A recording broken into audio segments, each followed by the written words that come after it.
by the time I graduated high school, I'd fucked a lot of guys.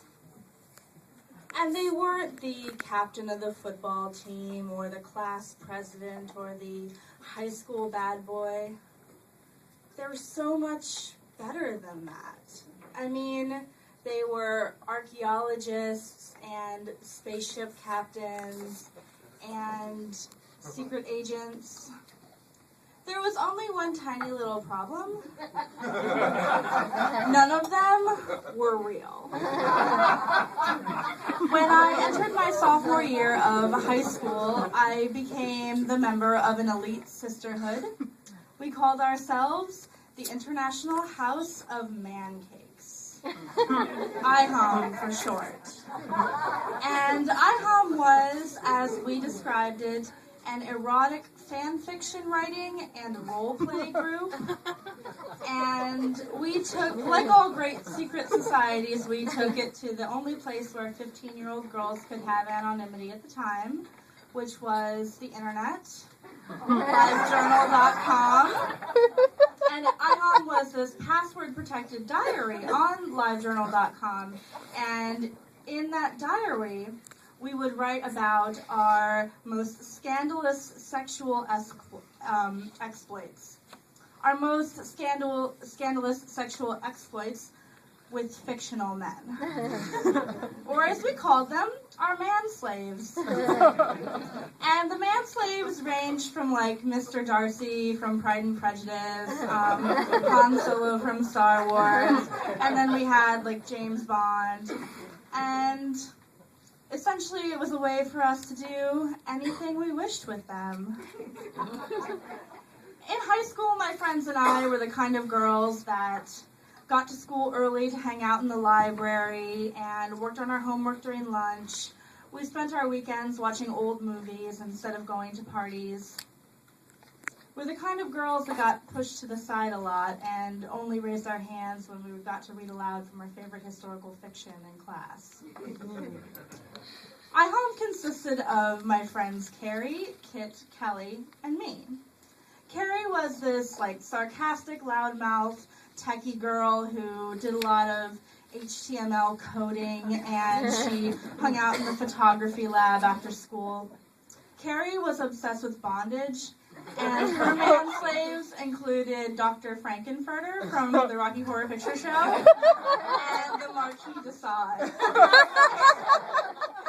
And Carrie's stories always went a little something like this. He unlaced my corset slowly, bent me over, and gave me the best spanking of my life. And then there was Kelly. Kelly was this kind of quiet marching band nerd, and she's one of those people who's so relaxed that people think she's high all the time. And Kelly was obsessed with the Founding Fathers. A recent viewing of 1776, which she claimed had a lot of gay subtext. And Kelly's man-slaves were Thomas Jefferson and Alexander Hamilton. And Kelly's writing always went a little something like this. Then I unlaced Alexander Hamilton's cravat, and suddenly, as we were passionately making out, Thomas Jefferson stormed in. He said, "What are you doing in my bed?" But after a little while, he joined us. And we had a threesome in Monticello. And then there was our fearless leader, Kit. Kit was this like 4'11", basically half boob girl with big hair, and she had what she would say was a Beyonce swagger, but it was much more of a like Mae West, Dolly Parton kind of thing. And Kit was the only one of us who had ever had sex, let alone touched a penis. And she was obsessed with Paris, France, and she especially liked Moulin Rouge because the movie had just come out. Lady Marmalade, that music video with Christina Aguilera, Maya, Pink, Lil Kim, huge influence on us. We watched it daily all the time. And Kit was also obsessed with the Interview with the Vampire and Anne Rice. So Kit's manslaves were like the vampire Lestat and Ewan McGregor's character in Moulin Rouge.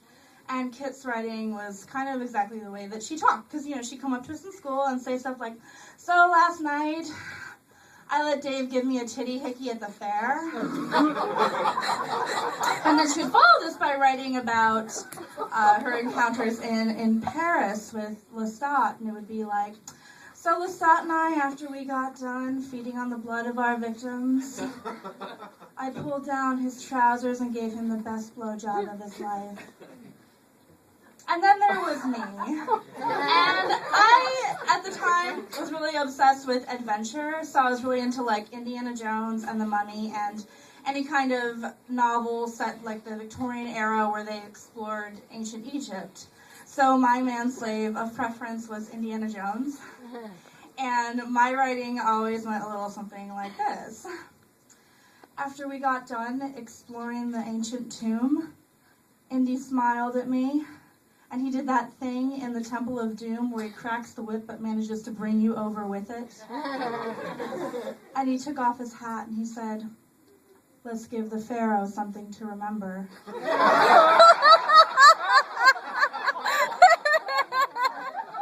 My favorite achievement during my years as a proud member of IHOM, or as Kelly called it, the Sisterhood of the Traveling Porn, was the fact that I beat Kelly at the Write About Your Favorite Historical Figure contest. Because she thought she had that one in the bag with all of her Founding Fathers stuff.